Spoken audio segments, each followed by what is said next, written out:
ladies and gentlemen, to the ESL Mobile Open Recap Show. I'm Lee Demon Smith, as you can see, to my left is Harry. He's back. Lethal, how you doing, buddy? It's been a while. It has been a while, indeed. Been what? About a few weeks, a month. The off-season didn't last too long, but long enough for now for try and get these teams to back into the season to try and grind out once again to qualify for the ESL Mobile Challenge. But good to be in your presence once again and look forward to see what's been happening over the last week. Absolutely, absolutely fantastic stuff. If you just joined us, well, and I do see a couple of people say, what game's being covered? We're covering all the games. We got them all. We got them all. And here's a little explanation of how it all works. Welcome to ESL Mobile, the home of mobile esports. ESL Mobile is a global program designed to give you an opportunity to compete in your favorite mobile games, featuring multiple game titles taking place in 3 regions and offering 2 levels of competition. There's something here for everyone. ESL Mobile Open is the gateway to competitive play, free to join and open to any resident of our supported regions. This is the best way for you to enjoy the thrill of victory and take your shot at winning cash prizes. Each season of Mobile Open will consist of 2 ladders, and the top competitors from each will qualify for the Mobile Open play-ins. ESL Mobile Challenge is your path to glory. If you are a top competitor in the Mobile Open play-ins, you will earn a spot in the Mobile Challenge season. The top team from each ladder will skip the play-ins and qualify directly for the Mobile Challenge season. This is where you'll have the chance to compete against the best players in your region. At the end of each season, top Mobile Challenge players will compete in the Mobile Challenge Finals to determine a winner and be crowned their region's champion. ESL Mobile is for everyone. This is your opportunity to join a diverse and growing community of players across the world and see just how far you can go.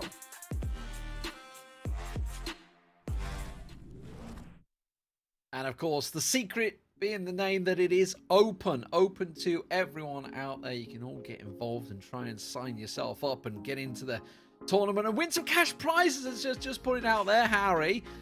We are covering 5 games today. We're going to be starting off with Asphalt 9 Legends, then we'll be over to PUBG Mobile, Clash Royale, Brawl Stars, and Clash of Clans. But let's dive into Asphalt 9 Legends straight away, Harry.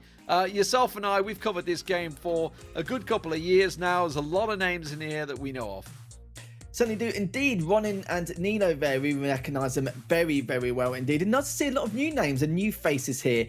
And just talking about the leaderboard overall, it makes a nice change seeing a very small margin of error or very small gaps in terms of time frame, because last week we saw the top 2 or the top 3 excel quite massively in comparison in terms of time frame. We saw about a second and a half difference, which is not something you normally see on Asphalt. It's a bit of a shock to me on more occasions than none. But you see here, it's, back to normality again, just based on tenths or hundredths of a second. But I'd love to see how Ronin and Nilo there manage to stand up for the rest of the pack. So 63954, the fastest on iOS. On Android, 63793. The Android boys are quicker once again, and it's of course RPM being represented by Onio up the top there.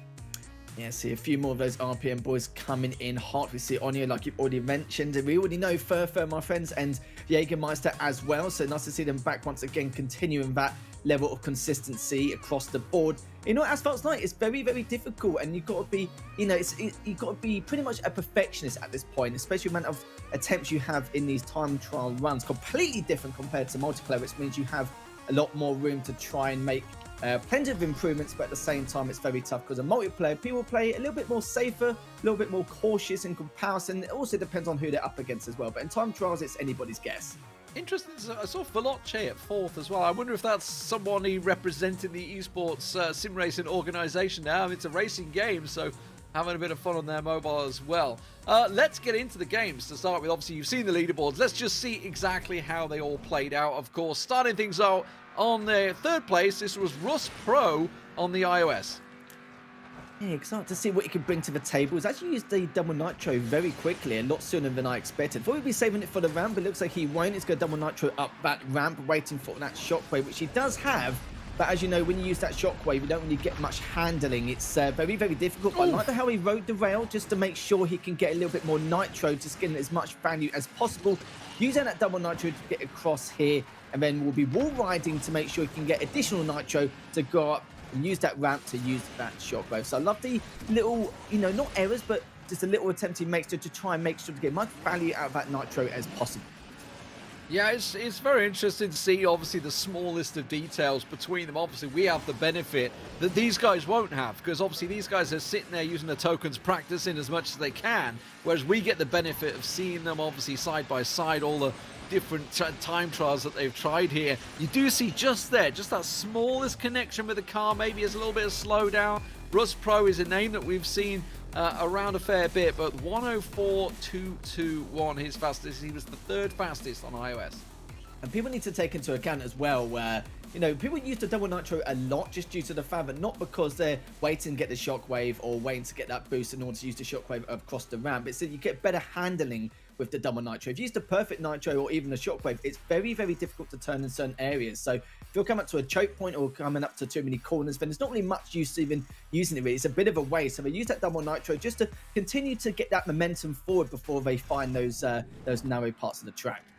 Well, this one is Nilo, the man that almost took it all last time out. Currently the second fastest, though, this time here on iOS. And Nilo, a very, very good player indeed. Already using that shockwave and wall riding a little bit earlier comparison to his opponent in that last race. So already Nilo just making sure to get that shockwave before he goes across, which he has done nicely. Can use that double nitro to be able to turn on this next section of the track, but at the same time gets the shockwave. So I like the addition there. Wall riding once again to get more value, to get that shockwave, and now coming across to this next turn. I love how he broke a little bit just to save a bit more nitro to get that double nitro across to this next corner, and now he's got the shockwave just to try and help him finish things off a little bit better in style, to go up that ramp to get a bit more of that nitro, to get the shockwave as well. So you've got to remember that the shockwave does not last long. It's all about that durability to use it in times with those ramps. I noticed that Nilo also didn't ride the rail half as long as we saw Rust Pro doing it, so Nilo definitely going for a slightly better approach this time around. Didn't clip that car towards the end as well. That's what gave him a 104.571 after all. Fantastic stuff from Nilo, but it wasn't the fastest of the day. No, it was down to Ronin. He was the quickest on iOS this time out. Yeah, we've seen that name a few times in the past. I'm very excited to see what he's done differently in comparison. When you see a player or, you know, a racer which is create like at least a second difference in comparison to his opponents, then you know he's probably taken a slightly different route, but I'm sure he hasn't, as we're going to look now. Use that double nitro going into the shockwave. Will be riding a little bit later than necessary, but he's going to be perfectly fine. He won't be too fussed about that now, just saving that nitro to get the shockwave rather than using that double nitro to come across this next jump. So again, using that barrel roll to get back onto the track, but also getting that shockwave to try and go through to the second half, and wall riding once again to get the shockwave across. Yeah, just a little bit loose towards the end, but still manages to keep it quick. Went for that double spin. Very, very risky. So many times when you remember back to the head-to-heads, you see some huge mistakes being made by that. I wonder how many chances and tries he made sure to get that right there. But in the end, Ronin, the quickest driver on iOS, but not the quickest driver overall. So very interesting to see how this compares, obviously, over to the Android guys. But Ronin, congratulations to him, a 103.909, a very quick time indeed compared to the rest. So, but that was iOS, Harry. We obviously have the Android side, and as I say, Android were quickest this week. We're gonna have a little like back and forth between them. But they were quicker last week as well, if I remember rightly, weren't they? So they're 2-0 up right now. This is pretty impressive. First out, we're gonna have Furfur, my friends, on Android, a name that we've seen a number of times in and around that top side. Furfur doing it pretty damn well, but only the third quickest this week. Yeah, not something you see every day, but even getting to the top 8 at this level of play, it's very difficult in itself. Using that double nitro into the perfect, then straight into the shockwave across, and then wall riding straight afterwards. And must take into account as well, it's easy enough to wall ride to get additional nitro, but you've got to be careful not to crash too hard. You can lose up to 40-50 kilometers an hour if you crash a bit too hard when you wall ride. But it seems to be, you know, not looking too bad here. Shockwave once again across that last jump, and use that double nitro again to push on forward to go around this next and potentially last bend as well. So loving how using the shockwave again to go up these jumps to get a lot more value, because like I mentioned before, you don't really get much durability with the shockwave. So using it up these jumps is probably the best case scenario, and it's looking very good so far. Just coming across one of the final bends here, using that perfect nitro to time it picking up that next Nitro as well, and he's got to try and use as much as he can, but he's getting full value out of it, almost with that perfect Nitro at the end. So Furfur, my friends, very good finish there. 104.366, love to see it. Up next is a man I interviewed back in the spring, and I see you in chat, Jägermeister. I see you there. Took him just 10 attempts to get the second fastest time here on Android. That's all right. That's not too bad, really. If it was just 10 attempts. Remember back in the day doing time trials, I must have done at least 500 to 1,000 attempts each and every single time. But some of the others probably did as well. Wouldn't be too much of a surprise there. Starting off with that barrel roll with the double Nitro into the shockwave. He did that spot on with the wall. When he clipped that wall into the wall, right, he literally did it almost at the very beginning of that wall. So he's going to be very happy with the value he got using that shockwave to go across, using the barrel roll as well. And he broke just a little bit earlier than necessary just so that he could use that shockwave across that jump. Wall running again to shockwave across this jump. Catching you off guard. You didn't know he was live this time, did you, people? Yeah, I see you all in chat this time around. Don't worry. But Jägermeister, yeah, last time I got to speak to him, he said he only really got a chance to do his practice in his breaks while he was working at the time. So great to see him doing, once again, fantastically well. Did just clip a car there at the end. And interesting to see, by the way, some using the wider finish just there. We just saw, obviously, Jägermeister went on the left side. We've seen a number going on the right side as well, but a 104.321 for Jägermeister. Unfortunately, we don't have fastest clip. It was Onio RPM. You guys all know who he is. You know he's fast. And unfortunately, he was the quickest on Android, but we didn't actually get his clip in time. So congratulations to everyone that's made it into the top 3. Obviously, it's been throughout the leaderboard. It's great to see a lot of names returning and some new names as well. And don't forget, you guys at home, you guys can get involved. You know, hashtag sign up, hashtag exclamation mark sign up in the chat. Also, obviously, for Asphalt 9 Legends, just go to the tab and get yourself involved in the tournament. Very easy to navigate your way in there and see if you can match some of these times, Harry, because they are pretty darn quick. We're going to go to a break, though. When we come back, it will be PUBG Mobile. We'll see you in a few.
ESL Mobile Open is brought to you by DHL and Pay Safeguard.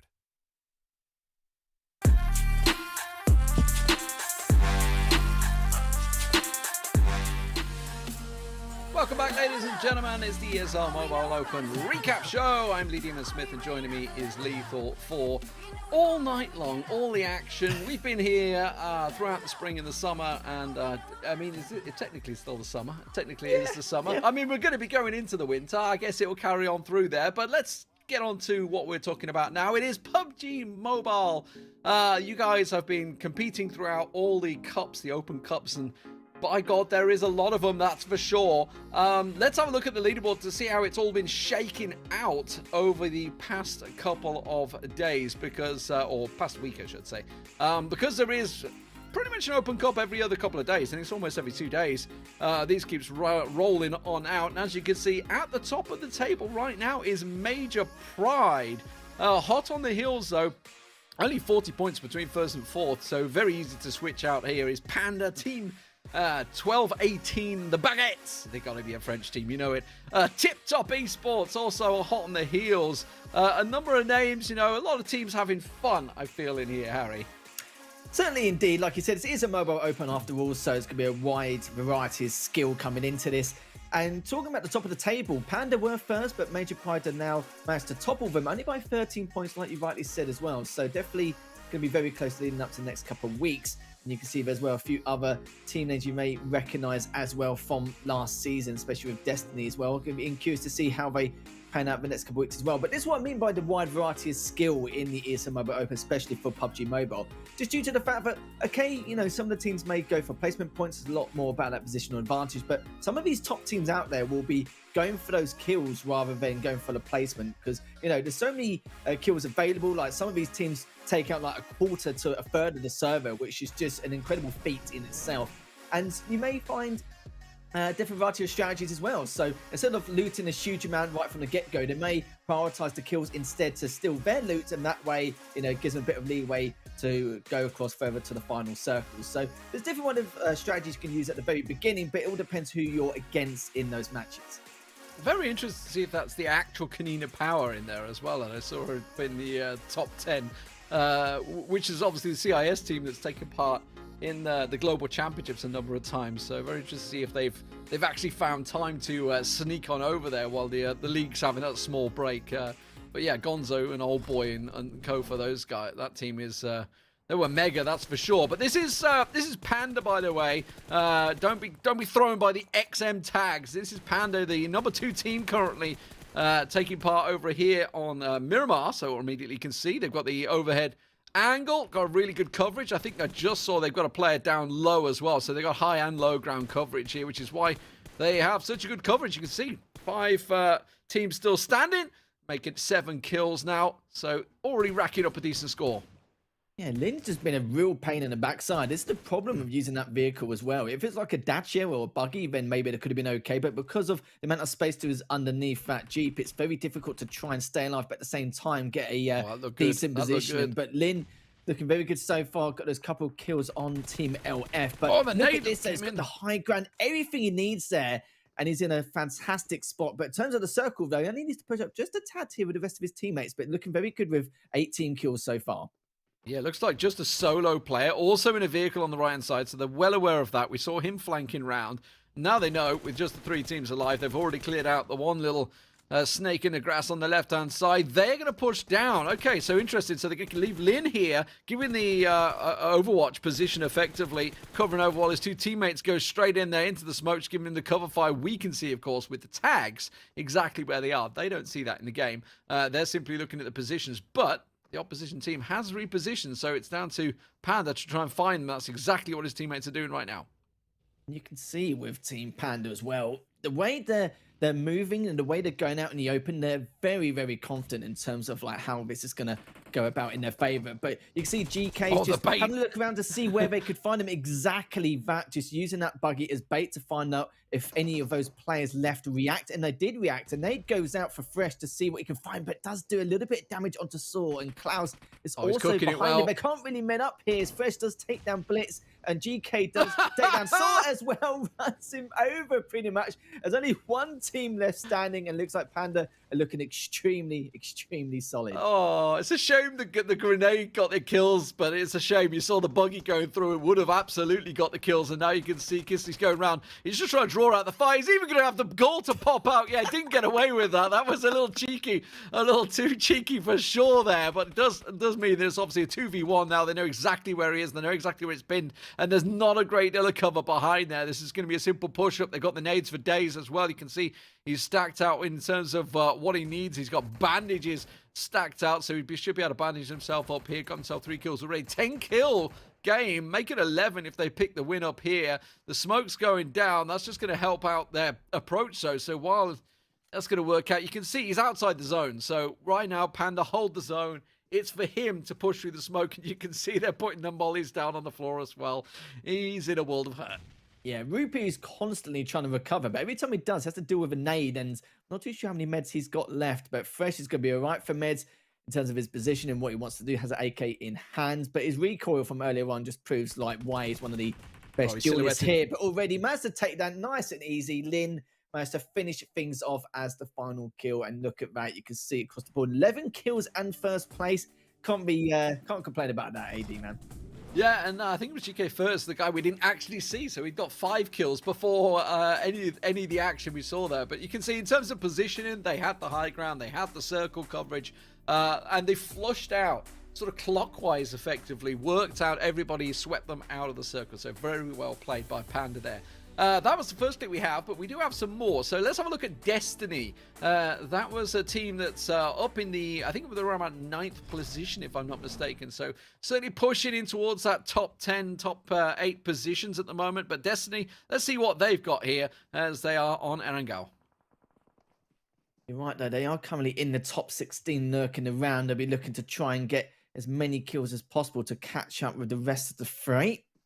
As Beast now just playing the outside circle game, just doing a rotation, see what he can find, but at times does manage to take him down and does get cleaned up there from Team Arders. So Beast for now is just going to up time just to see what's going on, but Swave is just having a look around to make sure the cover is fair for him. But good recoil there. We know how hard that weapon is to use, especially from that range and with that recoil alone, but just makes it look so easy. But in terms of the position, it's not too bad considering where they are, but the circle's only just round the corner from them. So they're on the slow circle here, which isn't really too bad compared to what they could have been in terms of their opponent's position. The push. This is a dangerous push, especially with a team up there. They know there's a team holding in the shack, and you can see exactly how dangerous that was. They lost one to a knock. They've already obviously one down, so only 2 alive at the moment. I don't know if they're going to be able to get the res off here. They should be able to smoke it out. Yes, they have, so they will be able to get the revive back through there.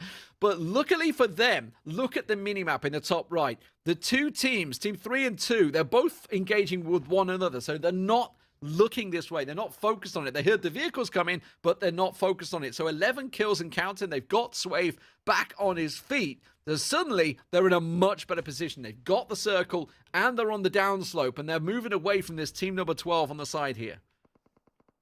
Free head armor and on his torso, so he's going to be perfectly okay to wanting to take any engagements. He knows there's a team directly in front of him in that tower. It's just a matter of if Creepy and the guys there do have any kind of information or indication. They knew there was firing earlier on, but we're not too sure if they're still there or if someone else has cleaned them up. But I'm sure they made the assumption that something is still going on behind them, but just keeping a little bit of a close lookout here. But once again, they are in the circle. Swave is going to be catching on up as one of the other players does get taken down. Still 4 teams left, but look at this though. Destiny have 11 kills so far, and there's a lot more potential to come. Yeah, just slowly working in. I think it's just a Swave just tossed a nade out there, trying to see if he can pop it into the little Harry Potter that's at the top at the moment. But it doesn't look like it's going to happen. This is all very dangerous. Can hear a couple of sniper shots popping off. You don't tend to get that many in mobile. It tends to be over on the PC side, but it's all about the ARs here, and that's exactly what Times is looking to do here. M4 in hand, does manage to get himself the tag there. That's Beast that managed to get it one down. In goes the nade instantly. You can see they catch him square in the face, and that's a quick double, and that flushes out another team. Now they know there's only 2 teams left. They've been engaging with one another, so they absolutely know the positions because they'll be hearing the shots cracking off left and right. And now you can see they're going to start the sweep. They're going around the right-hand side, and this is a beautiful push, completely catching the other team unawares. Yeah, this is a brilliant... Oh, you see times again was looking to do a little bit more damage, but decided just to back away and just med up and try and let Beast handle more of that pressure. But both teams seem to be against Destiny, but Destiny don't really care at all. They're oozing of confidence, and the recoil from Swave has just been ridiculous, and will be getting picked up shortly. So time's now just finding his time. They've still got some utility to work with as well, using that smoke to its full effect. And now Beast now just going around the corner to see what else he can find, just to try and get full info on where could be hiding in that back line. And they do find a couple of players up there, but they need to be cautious now. They're bringing too much attention on themselves, but it looks like the other 2 teams are actually facing against each other, and at some point Destiny will end up third partying them. I tell you what, Beast is living up to his name. 8 kills for him, 14 for his team. Incredible stuff, and he's going for it. Trying to peek out around the side there. He's got 5 medkits, so why not? But he is kind of in the open. You can see the blue pushing them now as they are in the final circle, so they're all first to center up here. A little shot there on Yama. Yama's put him down. He's having to use the medkit on the left-hand side. You can see Warthog's trying to have a little peek as Swave moves forward. Swave has been knocked a couple of times using that DP, though. Now Beast and Times are both down. Tricky times for Destiny here. Swave, the last man standing, while the rest of the teams around him are engaging. Now, luckily for him, there are 2 more there, but I don't think Destiny can come out on this one. Surely to God, he's in a 1v3. He's got a knockdown. So only 3 standing. There's the mollies. Oh, it's just outside of zone. There's a second one on top of him. It forced him to move, but neither of them do get him. Aww. Yes, they do in the end. And he will go down. But a second place finish for Destiny there with a whole stack of kills. Beast with the 8 kills to his name. A cracking game for them just outside Shelter. Yeah, Destiny aren't going to be too, not, unhappy about it. They got 14 kills, second place. Can't really complain. And the position he was in at the very end, 1v4, definitely possible. We've seen it on very, very rare occasions, but he's only got the UMP. I think the UMP is a fantastic weapon. Even at long range, depending on how good your recoil is, it can be a fantastic weapon to use. But the only problem is he had to wait for the advantages to come to him. And you know full well they are not going to let that happen. They're going to play the range game. And even then, took a couple of players down, but couldn't finish off the other 2. It was just way too much of a feat to ask for, and too much of a tall order there. But in other words, great play there from Destiny. They did wait to third party towards the very end, but it just wasn't enough. Absolutely. Let's get on to our third game that we had covered. As I say, there's lots of matches that happen every week. We're back on Panda because obviously they are the second highest team right now, but there's also Mega Power in it as well. They're also putting a lot of pressure down. So 2 teams certainly to keep your eye out. This just outside Rozhok, I believe it is, as they do push on. So interesting finish if it's going to be Rozhok. You don't tend to get that many finishes in around here. Will it push over the river? That's the big part I want to know about. But you can see at the moment it is close quarter combat, building to building. Certainly is indeed. It's Lin now just binding his time. Picking that grenade and just going on that top floor. But Lin again just... He's desperate. You can see he wants to try and make the first push because he wants to try and add a few more kills to the tally because he's only got 3 so far, but the game is only halfway through. Just throwing some more utility in to see if he can catch him, but it's done a bit of damage to him so far. It's going to be rocking. See if he can find him. He does find him in the end, but his teammate does push in to try and get that 2v1 advantage, have that numbers game, but Fresh does clean him up with the Scar. Beautiful headshot from him, and now they're just trying to loot up and see what they can do for this next portion of the game. So they have control of Rozhok. So the question is, where's the circle going to go from here? Because you can see this is right at the start. That was in the very first circle. Now we've moved on. This is the 7th circle. So we've spun forward quite a large margin. And as I did mention, there is another team out there, Mega Power, also that we wanted to have a look at within this game. So at the moment, you can see them pretty much caught on the rocks. There's one guy over in the smoke on the left-hand side. They also have another... I think that's a team member, isn't it? Young boy that's out on the far left. So they have a decent 2-1 split here. Yeah, trying to see what angles they can get. They do have that circle advantage, but want to use these vehicles to help them out along the middle if it does get to that point. Trying to reposition at the best of his ability, but now He knows that they're still hiding in that smoke, but still check on that right side as well. Remember, they do have that numbers advantage. They can use that buggy to try and bait them out if they want. And it depends if Team Rex do fall for it or not. But it also depends on how much utility they have left. But he hasn't really got much head armor. But as I said, though, one of the guys from Avenue, that's Hiko, actually takes down one. Mega Boy gets the trade, but then Pappy, again, has to clean up one of the other guys from Revenue. So 2 of them are down. One's been cleaned up. You can see 3 teams still left remaining, 4 alive as Young Boy pushed all the way through. Can he clean up Pappy here? He's going back and forth in the ring around the rose. He doesn't clean him up. And it's actually Pappy who cleans him up in the end. Oh dear, Avenue, you're not going to be happy with that. Talking about Mega Boy from Mega Power, 9 kills and counted, 15 for his team, down to a 1v1. Lands the nade perfectly on Mega Power in the end with 1 alive. And Mega Boy himself there, 10 kills for his team. An immense performance for Mega Power. That's why we're going to have a look at that. Also seeing, don't forget, Panda were in that game as well. So not even in the top 4 that time out. But you can see it's still very highly contested over in PUBG Mobile. If you guys at home want to get yourself involved, don't forget to use the ! sign up in chat.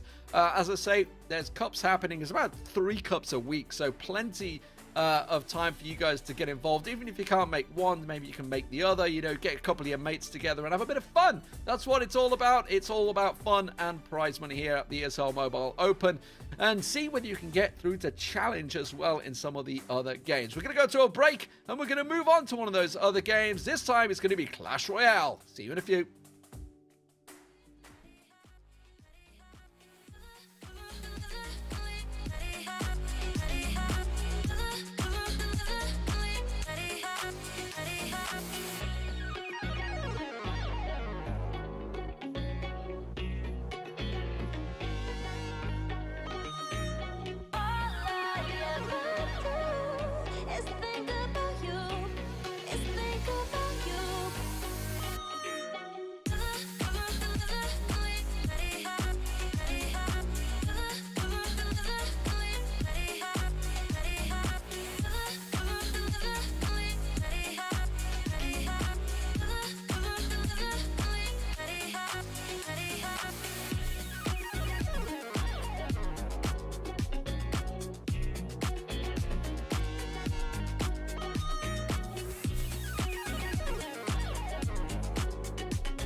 ESL Mobile Open is brought to you by DHL and Pay Safeguard.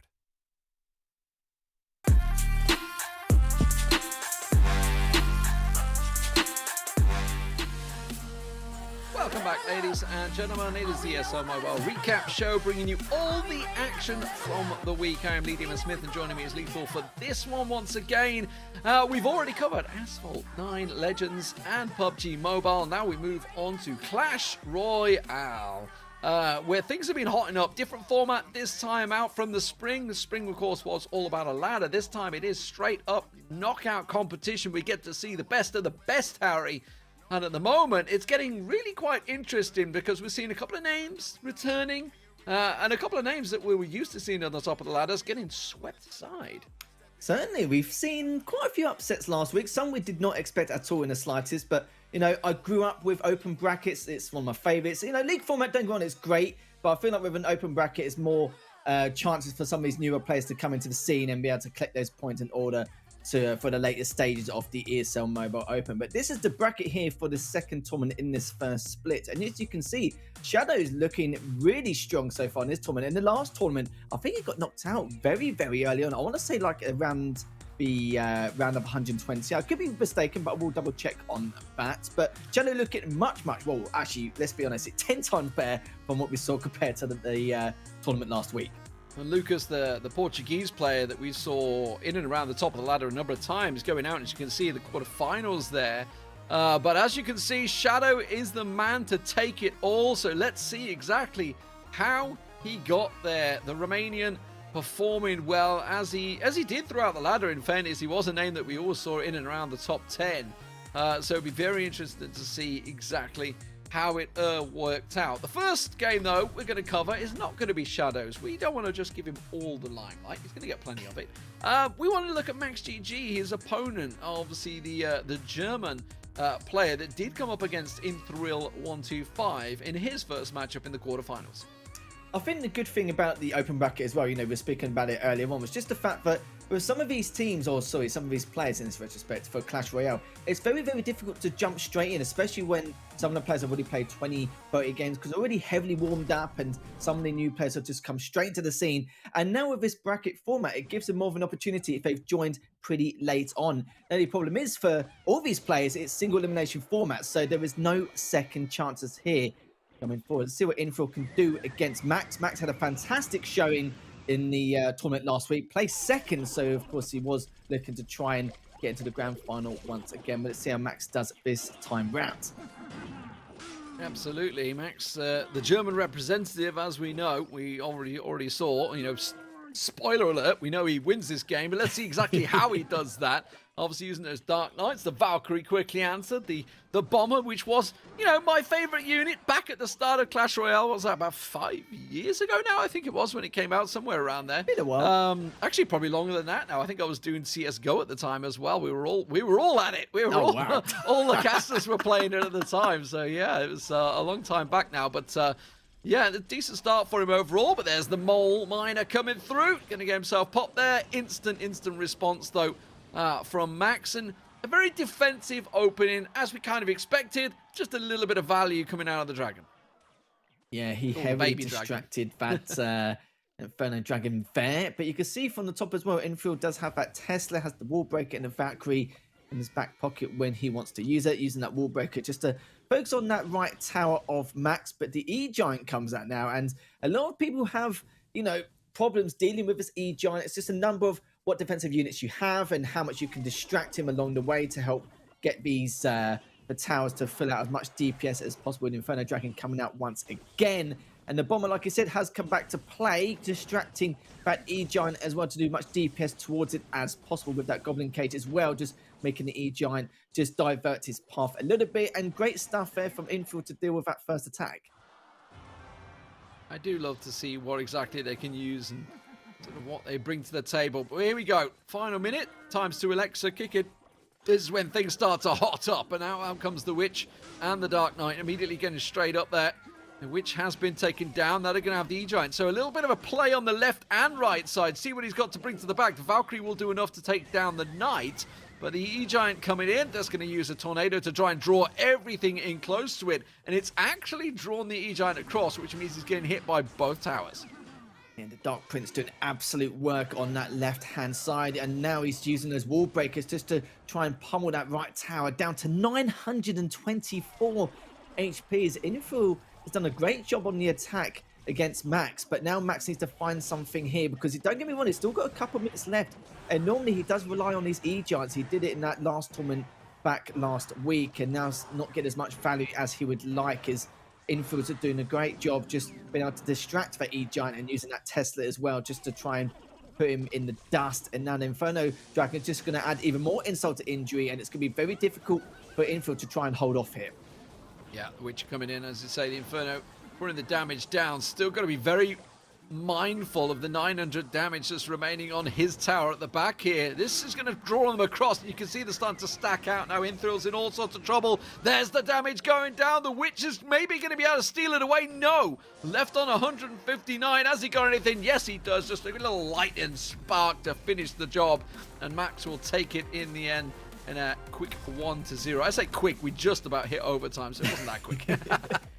It felt quicker than it was, I think, considering what we saw. We saw Infield doing a great job just slowly hammering his opponent down, and we thought at some stage he'll be okay taking down that right tower, but you saw it was just a matter of time before Max was able to accumulate all that elixir to get that E-Giant, and of course that Inferno Dragon as well, using that combination to find the right time to take down Infield. And I think at some stage that Infield didn't get as much value as he would like from one of the Teslas earlier on, so it meant that he can use the the E-Giant and the Inferno Dragon once again. Good combination, and it's a good composition really to use to take up that right tower. I think it was just a matter of time. He wasn't really delaying the inevitable, just had to speed up some of his attacks, because the deck Infield was using was more of a defensive deck to use, just in order to trying to cut down your opponent down over time. But sadly for him, it was just too much time, and Max was able to take that. But speaking of Max, will we see him again, D-Man, against Shadow, to see what he can bring to the table? Absolutely. Get your pizza ready, because this one is a long one. No doubt about it. Get yourself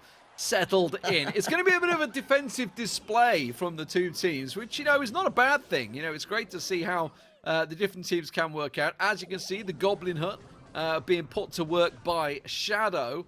Does have the log available, but you can see he's just contemplating it. Should I send in the miner? Should I wait? And instead he does choose to wait and sit this one out and see exactly how it's going to play out. So just a little peek in there, and out comes the Knight instantly to respond. Yeah, the miner did guaranteed damage there, but the Dark Prince is already on the defense, ready and waiting. Another Giant, this time around the Royal Giant will be coming out to play. What is that Mega Knight? But again, using those zappers just to try and distract that Dark Prince as much as possible, but does clean him up beautifully. Good counter there, and looking very good for Shadow so far. Yeah, I like the use of the log from Shadow as well, because it's one of those, obviously, attack spells, like the Fireball, etc., that will just go completely all the way to the tower. So he's guaranteed to get that damage to the tower, obviously, if he hits it right, which at this level, they're always going to do that. But yeah, just putting that Goblin Hut down once again, it's a nuisance. It's a nuisance. It will just keep on spitting out those units until you finally deal with it, and then it's still going to spit 3 more units out to you. The Witcher once again out there, but the Mega Minion on its way through, and there's the miner once again, the pesky miner. But in terms of damage, not a lot still being done by Shadow.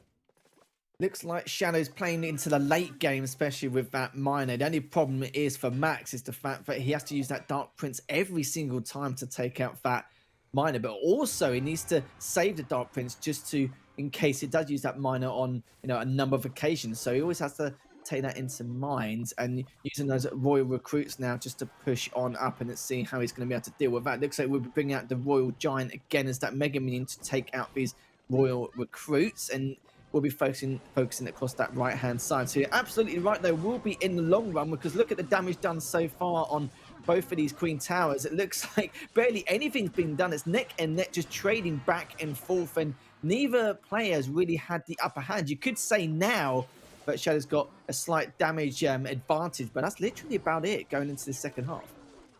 Fisherman coming through. Just the small warning is there. The Royal Recruit's coming down once again. The Royal Recruit, just one Royal Recruit was left to hit that tower on the left-hand side.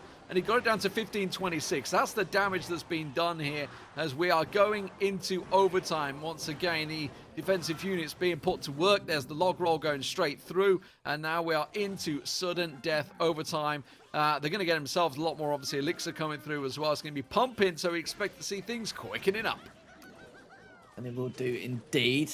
The Mother Witch has come out. Just pop him into the middle. We'll have to deal with that poison spell as well. But the Mega Minion comes out for Shadow here to try and keep away or try and keep back this attack from Max. But look at the composition he has. He has a huge amount, but just like that, completely taken down by the tower, the cannon, and everything else. It looked like a almost unstoppable force to deal with in terms of that composition. But great stuff here from Shadow to counter that a lot easier than we expected. Now, the Dark Prince does come out again for Max, but it's put him in the back line just in case he brings out that Miner. But you can see that Shadow does have that Miner in his back pocket, but can't really use it as of yet because he needs to try and stop this attack coming out from Max. Deals with the Dark Prince quite easily, as well as that Mother Witch. And now the Goblins and the Mega Minions coming out towards that right tower of Max. Yeah, I think the problem for Max is that it's so obvious that he's trying to hit this right turret non-stop. That's been telegraphed a bit. Now look at the Miner. The Miner getting the value down. Because he'd used that Dark Knight earlier, the Miner's chipped away about 500 hit points off that tower alone. Finally, he's thinking, okay, maybe I should try and focus on the left. The right's not working, but that's exposed him now. And now the Royal Knights coming back through. The Royal Recruits, sorry, coming back through. There's the Miner once again. The Fisherman Hook does manage to pull out one of the Royal Recruits, but the damage is being done. Has to be defensive. And at the moment, the pressure continues to remain. Just 20 seconds to go. Those Royal Recruits are causing serious problems for Max. Oh, yeah, they were causing, some bother before, but this time round, he was able to get the surround onto that Royal Giant as the Royal Giant came through. So that was perfectly timed there from Shadow, and the Miner, is literally absolutely digging away into that left tower. I don't think he's going to be able to take it out completely, but you don't even need to know basic maths to decide who's the winner from these two players. Shadow, a massive margin in comparison in terms of damage. He'll take that, and that was a very close game indeed, trading back and forth, but Shadow was getting the upper hand towards the later stages of that overtime. Yeah, a very long game, went the distance all the way through, and of course in terms of damage done, it was pretty simple in the end. A great defensive performance coming out from Shadow. Of course, it means Shadow, the Romanian, does progress through to the grand final. And as you guys have already seen, spoiler alert, we know that he wins it. But how does it work? He goes up against Power Strike, the Russian, in the finals. And now do not leave your seat. This is a quick one.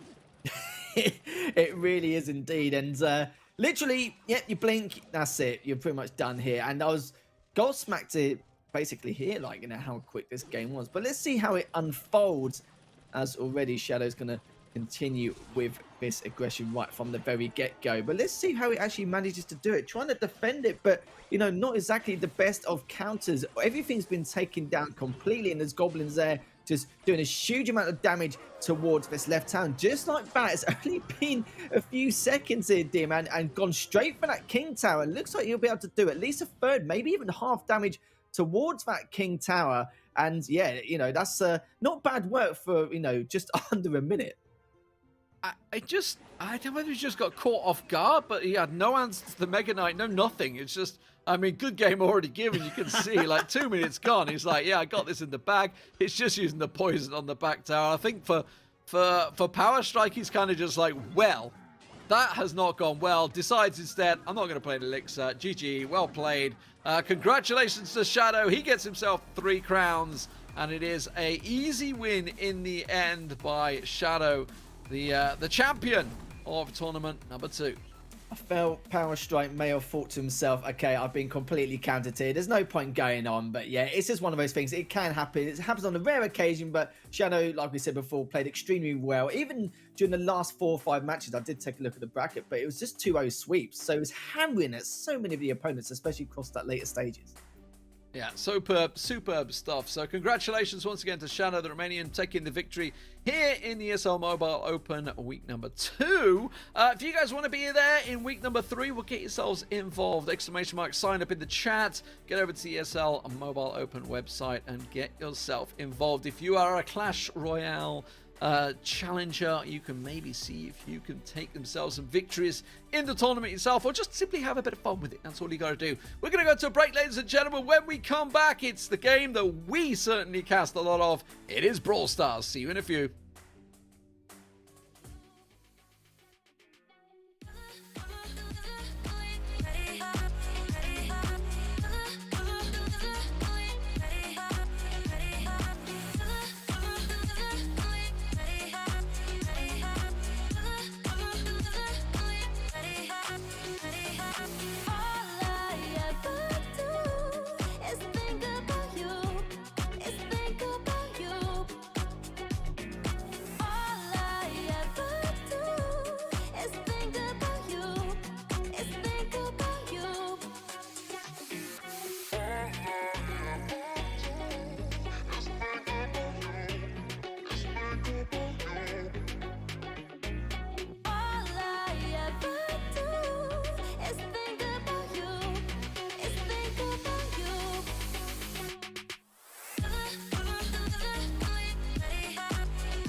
ESL Mobile Open is brought to you by DHL and Pay Safeguard.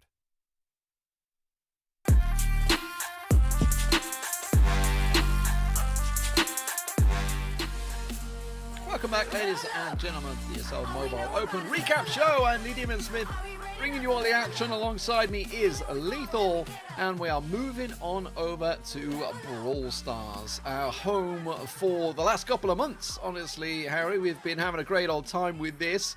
And it's not too surprising to see the names that we are seeing at the top of the table. It is a open ladder format once again, as it was throughout the spring.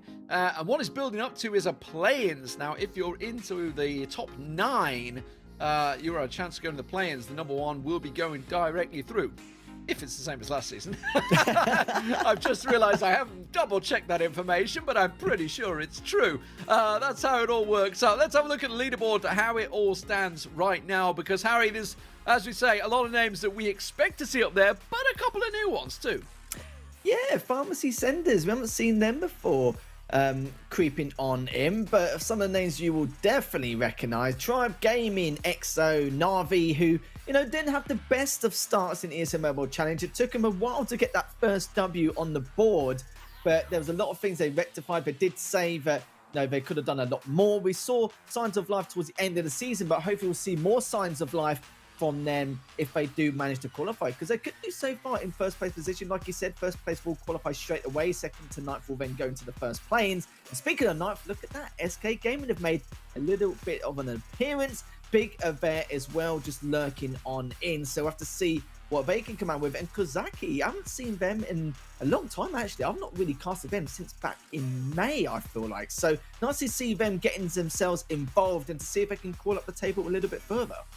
Yeah, absolutely. It is still obviously open ladder. It's going to remain that way for a couple of weeks. And just to sort of bring it into perspective, Na'Vi were at the top there. Oh, they 23 wins, 1 loss at the moment. So interesting to see how that plays out. If I remember rightly, it was around about the same score that EXO free agents had when they went through in the first play-in. So it seems that it's been a bit more active for some of the teams out there, like Na'Vi. Interesting that Genius Gene's also up there, because that is a team that's challenging them, obviously, in the CIS region as well. But let's stick to Na'Vi, because we have a game of theirs, and they are up against Reply Totem. So 2 teams that were there in the ESL Mobile Challenge last time around, and you can immediately see it's the classic, and it's the almost default setups that you'd expect for this map as well. Of there with the double bows, with the double pipers, and it looks like just a Tara. And is that an Ems or is that a Tara as well? Looks like a Tara as well. It is. I can never tell with the gold skins; they're all tricky. Yeah, with some of the skins, it can be a little bit of a throw, especially for us here, as Maury just took down BBGs. But yeah, you're right though, D-Man. You know, it's pretty standard from what we've seen so far in this gem grab game. Both these teams have been rivals. They've played against each other a huge amount over the last few months, and remember with Reply Totem, they were looking so solid back in the ESL Mobile Challenge. But this time round, we saw in the finals, we didn't see them at their peak performance, but they're going to try and change that, hopefully, in this next season. MMA pushed all the way up in that left lane, did get taken down, which means BBGs does need to try and pull back, but just got caught with his trousers down in that center lane. Well, Reply Totem certainly did very well. Na'Vi, of course, were bottom of the table. Reply Totem themselves made it to the finals and put in a great performance in that. And they're doing just that right now. But that is a big hit. Mari going down gives a stack of stars. 5 to be... to put it down to the number, that means they got 10 and the blue star. They still need to get the 5 stars. They've got 30 seconds to do it. So Na'Vi have to navigate their way. Very interestingly, there's no easy way. Everything is exposed. Everything is open. So they're going to have to go across the open. 20 seconds to go. They're going to try and do it. 17 to 13. They're on the final push, Harry. I was going to say the exact same thing in terms of there's not really anywhere to go. Everything has been exposed. BBGs needs to stay alive, though, but MMA has actually come back there just to make sure it can support BBGs a little bit more, so BBGs can at least push up. But Maury's already taken one down. Mari's taken down the other, and it's BBGs left standing. That is going to be it for Na'Vi as Reply Totem take a commanding lead there, 25 to 13 as we go into this next game. So no changes in brawlers, it seems, in the second set. Pretty standard here for the Prairie as well. So not too surprised by that one. Decent shot coming in onto Mari. Almost got away with that. Had to use the super to try and avoid and mitigate the damage. Almost suddenly would have gone down there to Jason, but Jason trying to put the pressure down for Na'Vi. Now Mari, as you can see, still the 4 stars and the blue star. That didn't work out. Maru takes him down. BBG's picked off as well. Soy de Bressa doing some fantastic work also getting down Jason. And Reply Totem 14-2. What a start they've had here. They've had a great start indeed, considering how it was going a little bit wrong for them at the very beginning. BBGs and Jason needs to pull all the way back from that shadow, but also need to try and recover from that last engagement. But MMA was sneaking around that right-hand side, but Mori managed to track him down with that last bit of projectile there. Mori takes down Jason, but MMA does get the trade onto him as, oh, you can see the Soldier Brezza just tried to stay alive, but BBGs did take him down. MMA just trying to stay alive, hoping that BBGs and Jason can get some additional angles across the board, but sadly for him, does get taken down, but does get traded in the meantime. Just 30 seconds to go. Make that 20 as we skip on another 10. As we now in 22-17. Very aggressive game and a very tight one at that. Look in the corner. The black hole goes down. That's going to pull Mori in. Doesn't manage to get the kill off it though. BBGs will push around the side. 21-22. They just need one star at the moment. They have the blue, but they still need one more. Not going to happen. It gets traded. Reply Totem will pick it up. 28-21. They chased too hard. And that, I gotta say, must be the one single win we're already seeing for Na'Vi there. Very tight game, a very aggressive game.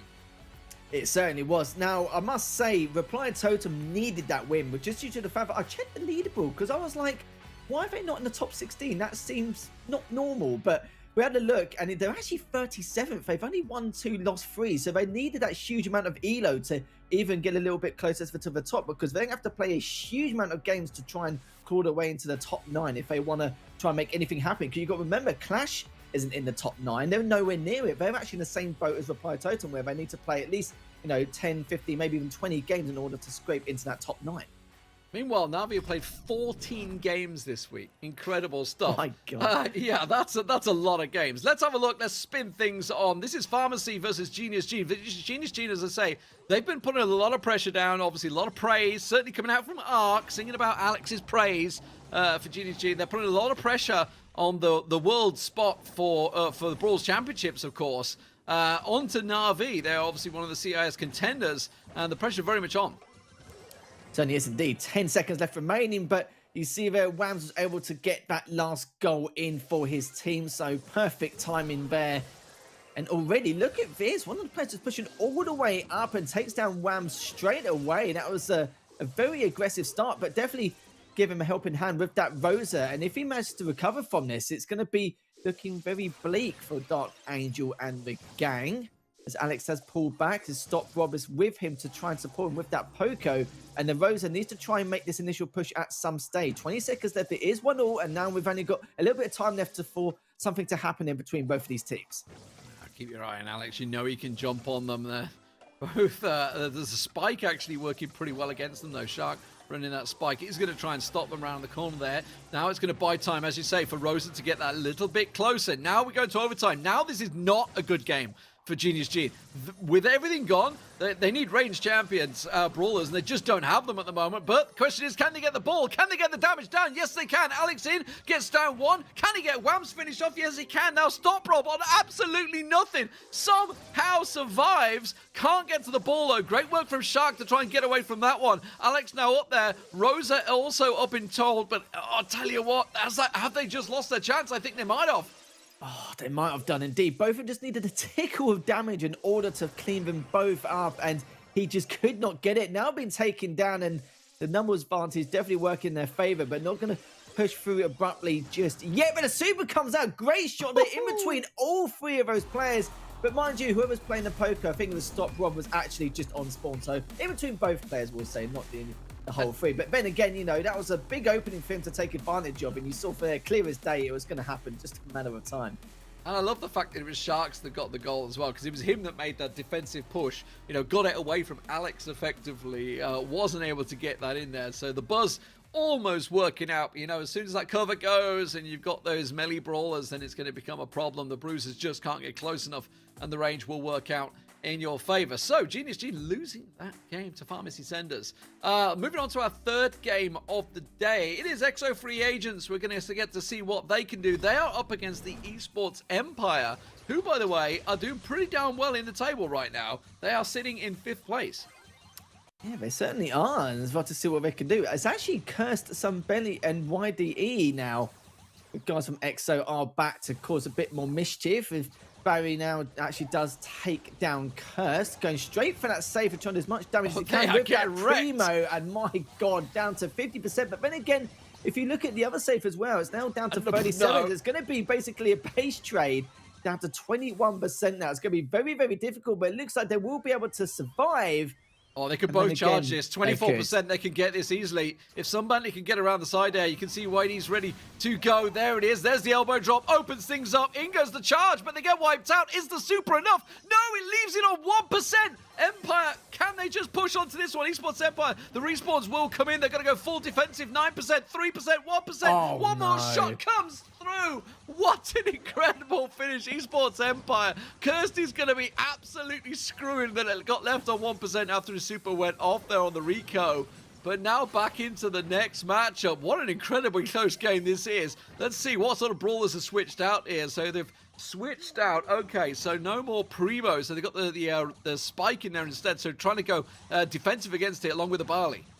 Can't believe it, especially from that last game. They're definitely going to step their game out after what just happened. But How to Win has taken down Sun Bentley. Curse is pulling all the way back. YD is hoping to trade with that Primo, but he does not. He dives straight into that safe. And look at the amount of damage that's been done. Already down to 48%. As Barry now had to pull all the way back. He already done itself justice. Just manages to stay alive. But Curse has realized only on 27 HP. And as he misses his shot, it's such a shame. Just misses a few of those projectiles there. And still manages to stay alive. I think he's trying to use the gadget to get the heal off. Obviously, with the Rico, you can get the bouncing heals. That's what he was going for. I think also trying to use that super to bounce it around, as you say, and get the kill as well. But Kevin has to be dealt with here. Should be by YDE. And in the end, it would be Curse that will take himself that kill. Now, Sun Bentley can just start popping over and start doing some damage, but time is against them at the moment. 20 seconds and counting. They need to get some damage onto that safe, and at the moment, it's not happening. They have to keep dealing with Kevin. He keeps making this push around the side. Berry also going to be a real problem for YDE to deal with. Yeah, they need to push up now, but they've got 7 seconds left. But YDE is going to be trying to go for it if he can, but he cannot, as Berry takes down YDE. Curse trades him, but it's too little too late. And yeah, a huge surprise there. We did not expect that at all in the slightest. We thought they would come out swinging and be able to adapt from that first game, but they didn't. But I believe, I'm just going to double check this. Because I do believe, I think EXO won it. I can't tell you because it's not loaded for me. There we go. It's loaded for me. I do believe EXO know that. Yes, they did. Yeah, EXO actually ended up winning it in the end. Obviously, they going through best of 3, best of 5s. Yeah. In the series, just so happens that the clip we had was where they lost. But I tell you what, that 1% game, what a match that was. That was absolutely epic. Curse will not be happy. You can see. I think, because he was backing away with the super. I think the last shot just missed, which is it just went short on range, not missed. It was on target, but it's just obviously backed away so far. But I think it wasn't quite close enough, and it left it on 1%, and then obviously you lose the game. Oh man, that is a kicker. I was like wiping in an MMO at 1% on a boss. That's just not happy. Just not happy. Fantastic stuff though. Great to see the action of Brawl Stars continuing to hot up. Remember, there is still 2 weeks of open league play out there as well, so get yourself involved. The sign-ups out there, try and get involved and see if you can challenge these guys, because as you mentioned, Harry, some of these teams actually really haven't played that many games yet, as opposed to Navi, who've blasted out 24 matches already and having a great old time. Speaking of great old times, we're going to go to a break, and when we come back is our final game of the night. That is Clash of Clans. Let's see what it delivers.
ESL Mobile Open is brought to you by DHL and Pay Safeguard.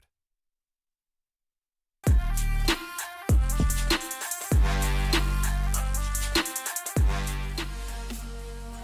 evening, ladies and gentlemen. Welcome back to ESL Mobile Open. We are into the Winter Series, and of course, I'm Lee Damon Smith, bringing you all the action. Alongside me is Lethal as we move on to our final game of the night. If you've just joined us, where the heck you been? You've missed so much games, so much action, but Harry, we're into your neck of the woods. We're into Clash of Clans.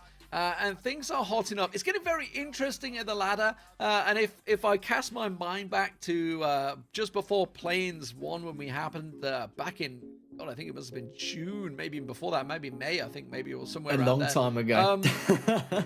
It got very interesting because a lot of teams missed out at the last in the final week. Because, you know, suddenly people were playing games like crazy. And I think we're seeing a counter of that now coming into this, because there's some games out there, some teams that are smashing out some serious numbers in the games. Yeah, this is one of the strongest regions, but not only that, there's so many high caliber teams just coming out of the woodwork. Like, seeing Time to Throw at the moment, which we'll check the leaderboard out in a second, it's unbelievable how, because with Clash of Clans, it's very difficult to the high level consistency, and seeing Time to Throw, they're going 19-1, and that's just a feat in itself. They should be very happy, very pleased what they achieved so far, and they're on a very strong running, maybe even favourites to not even have to compete in the first planes. But Alternate Attacks are definitely one of the teams we would expect to try and catch up and see if they can overthrow them. Yeah, absolutely. As you pointed out there, you know, 100 ELO ahead is massive. They've taken down MCES, etc. Obviously, the winners of the last challenge series. So, you know, they've taken down a lot of the big names in there.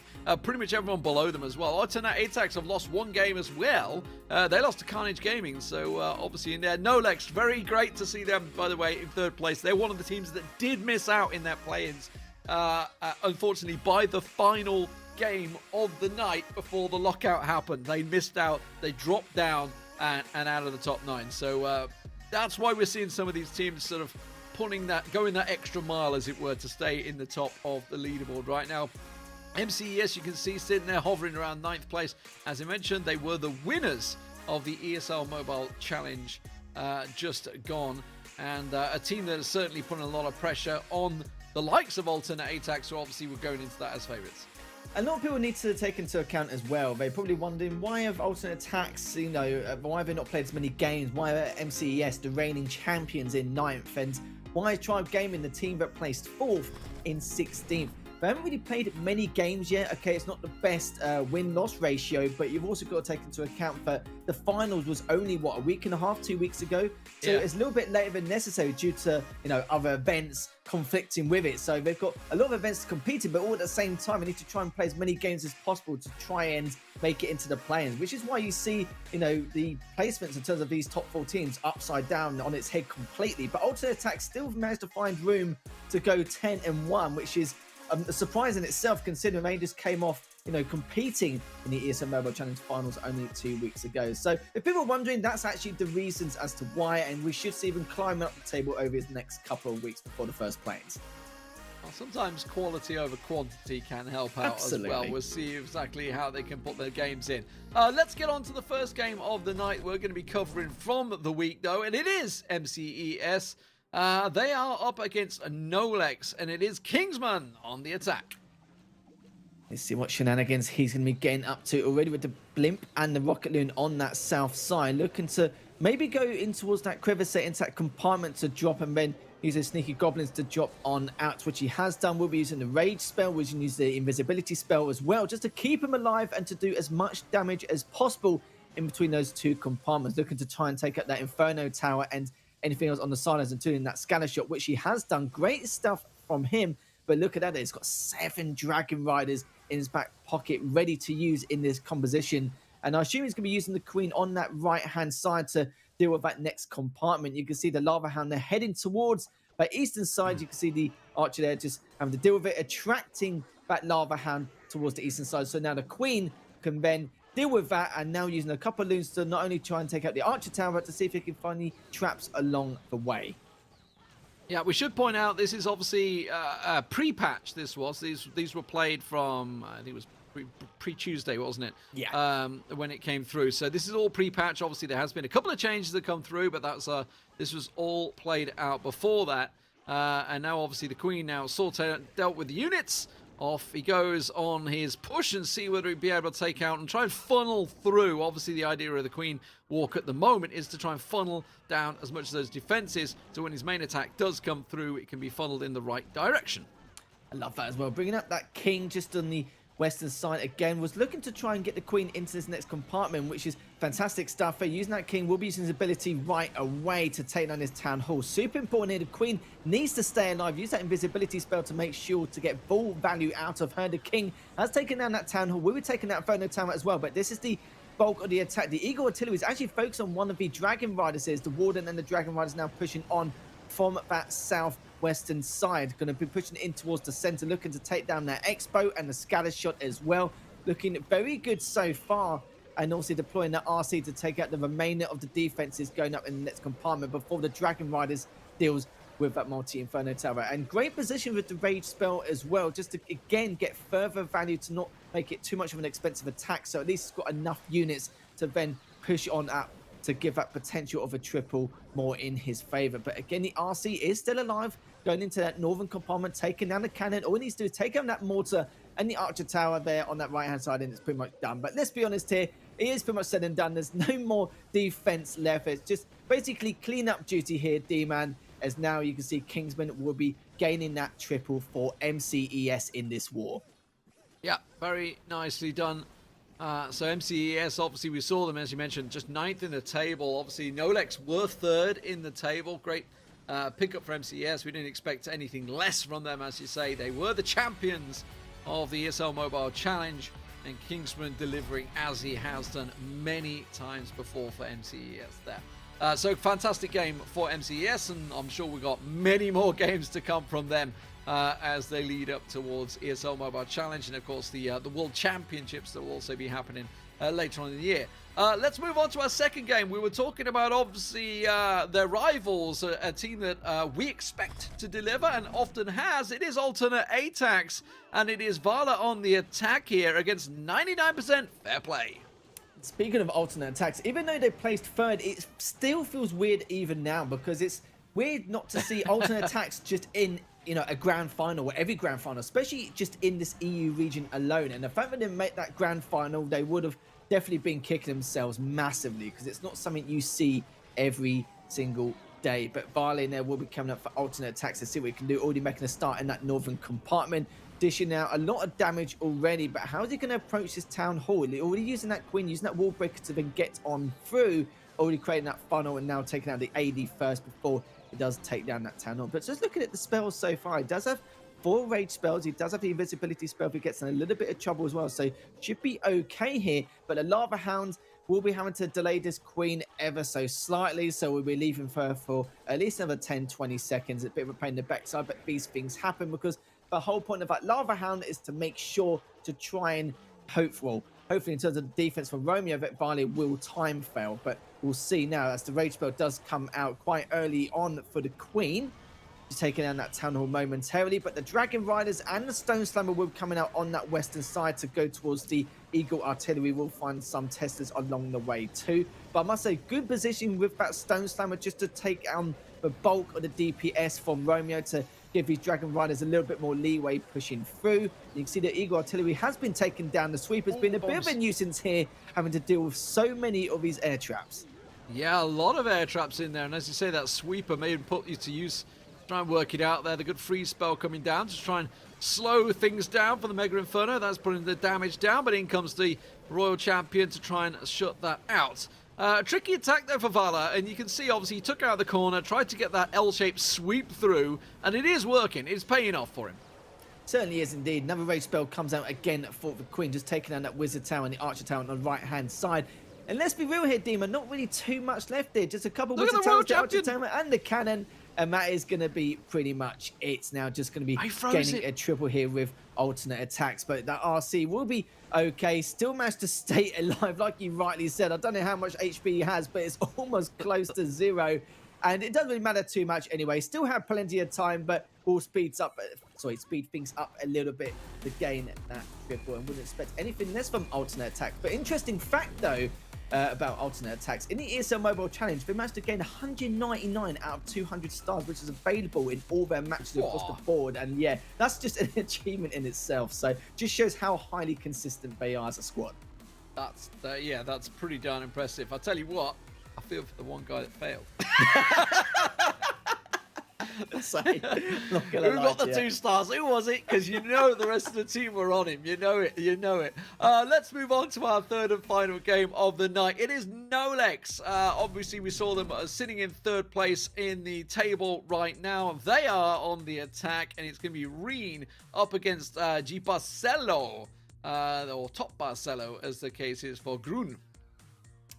See what shenanigans he's going to be up to, and this is going to be a very fast attack. It's just a matter of where he's going to position himself and where he's actually going to begin here. Just taking out some of the structures here on the outside before he begins. And yeah, it looks like he's not mucking around here, D-Man. Looks like it's going to be, you know, no methodical or calculated process here. Just take out a few of the structures to give it a little leeway for these dragons now to push on forward. But you can see the Loons going in straight away, and it is going to be a very fast attack, just making sure to take up that Tesla farm and that Eagle Artillery straight away before he does anything else. And the Blimp does come out to play from that northern side, but what you can remember is that it's already, you know, covered the path, well, most of the path, you could say, for that Blimp to avoid any of those air traps along the way, as that Blimp's going to try and get as close as possible towards that Town Hall. He only just makes it into the compartment beforehand, but does have the invisibility spell in order to keep those goblins alive, to try and take down everything around the outer edge. Takes down that Town Hall. Beautiful stuff there from Reen, from the Nolex squad now. And the drags are still, like I said, they're very slow, got a lot of HP to work with, and already you can see a couple of those rocket loons taking down the Archer Tower, and now the RCs come out to play to take out more of the defenses in this next compartment in the western side. Now, I know you love your terminology in Clash of Clans. I know you guys at home, you know, you get very angry at me when I start calling crossbows, expos crossbows, because, you know, people can't handle abbreviations. And I know you love to call balloons loons. So, what's the name for the is it Draloons? You know, when you have dragons and balloons, because obviously a lot of people can't say the word separately. You have to have the terminology right. So I've got to assume it's Draloon. A Draloon attack, dragons and loons. You can say dragloons or dragons and loons. It doesn't really matter too much, really. But yeah, there is some kind of hybrid or terminology. Yes, I'll get Judo on the phone right now. I'm just going to give him a call. We got the phone ready. We'll give him a call, and I'll get the exact terminology, because I wouldn't want to upset anyone out there.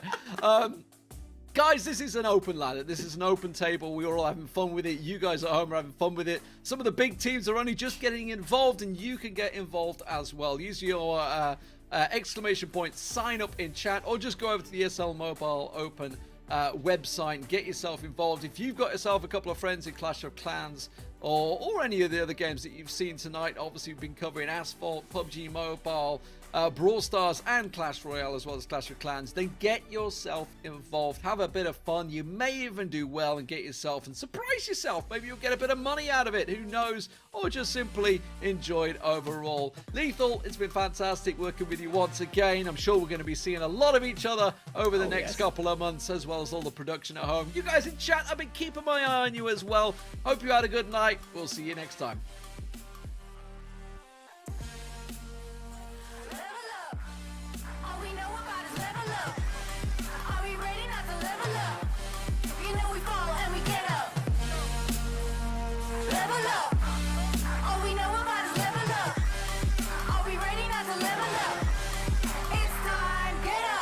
Gangsta ball, still I'm standing tall. Know about the ball, I got my fan with me. All we know is ball to empty out the mouths. The chosen one they call, I take my fan with me. Know about it if you tell, know you're breaking codes. Want your credibility and all fall like dominoes. Can you really take a stance? All I wanna know. Need me real ones when it's time to go. Stepping in, elevator, listen to all the haters. That's all we know when we level up. Yeah, that's all we know when we level up.